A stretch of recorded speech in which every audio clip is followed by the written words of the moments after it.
A few months ago, I shared with you the story of Laura Decker, the youngest person to sail around the world solo. Today, I'm circling or spiraling back around to tell you another sailor's story. This one begins in Japan in 1841 with a 14-year-old boy, same age as Laura Decker was when she was sailing around the world. This young boy had become the man of his family because his father had died and his older brother was too sickly for the role. His name was Manjiro, and he first got a job on a fishing boat. Being the youngest, he was responsible for cooking rice, preparing meals for the crew, and unloading the nets. Well, one day they got caught up in a huge storm and they ended up shipwrecked on an island. They were stranded there for months with very little to eat. But one day, finally, after 6 months of scraping by, a huge whaling ship, like they had never seen, sailed up and rescued them. The story goes that the ship's captain was hospitable to the men, providing them with food and clothing. But the ship was from North America, and at the time, Japan had a closed-door policy. Japanese people were not supposed to leave Japan or to have contact with outsiders. Manjiro and his fellow fishermen couldn't return home, so they went on with the whalers. Can you imagine what it took to communicate all of that? To communicate, I mean, if you're a Japanese fisherman who's been on an island, barely scraping by for months, and somebody from a totally different culture and with a totally different language shows up, and you haven't encountered any of this before.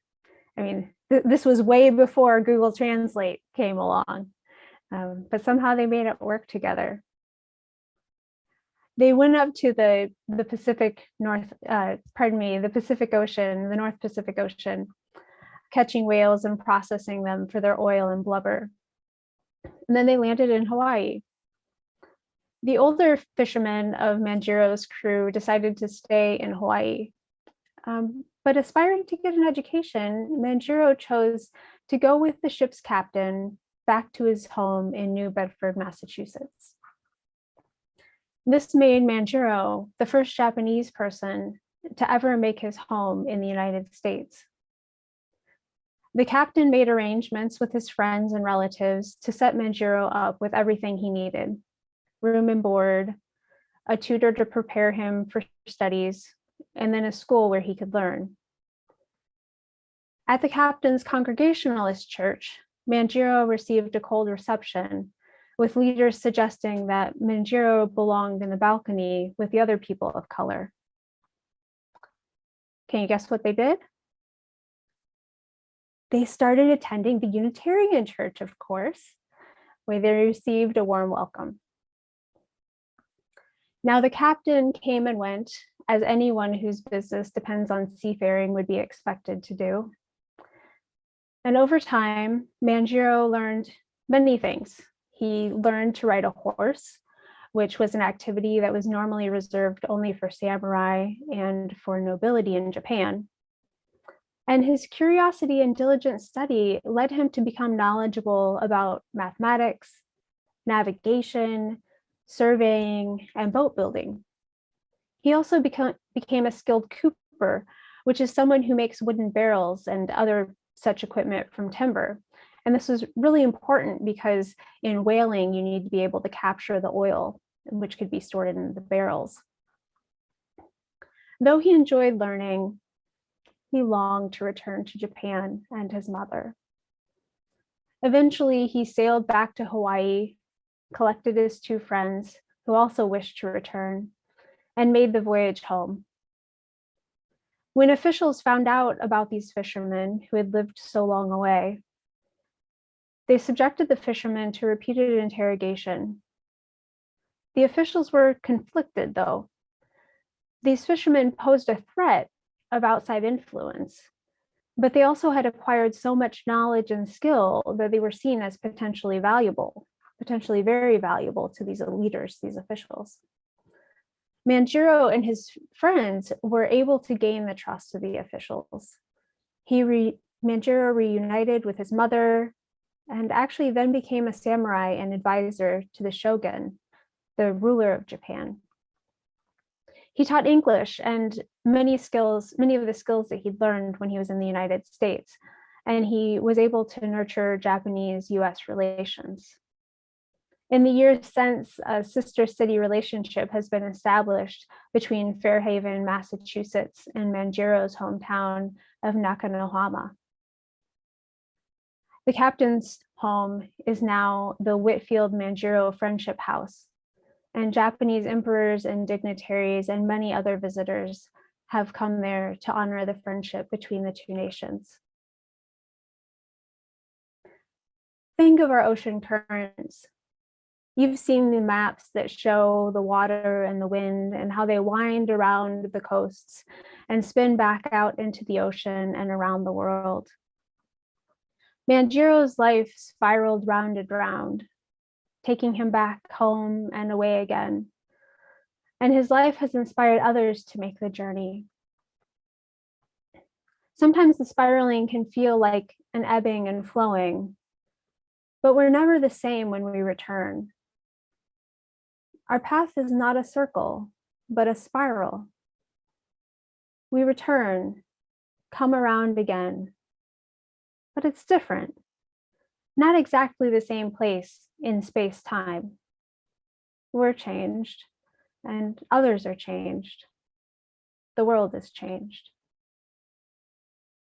I've been pondering this idea of spiral stories, of the spiral as perhaps the most true narrative shape for a life.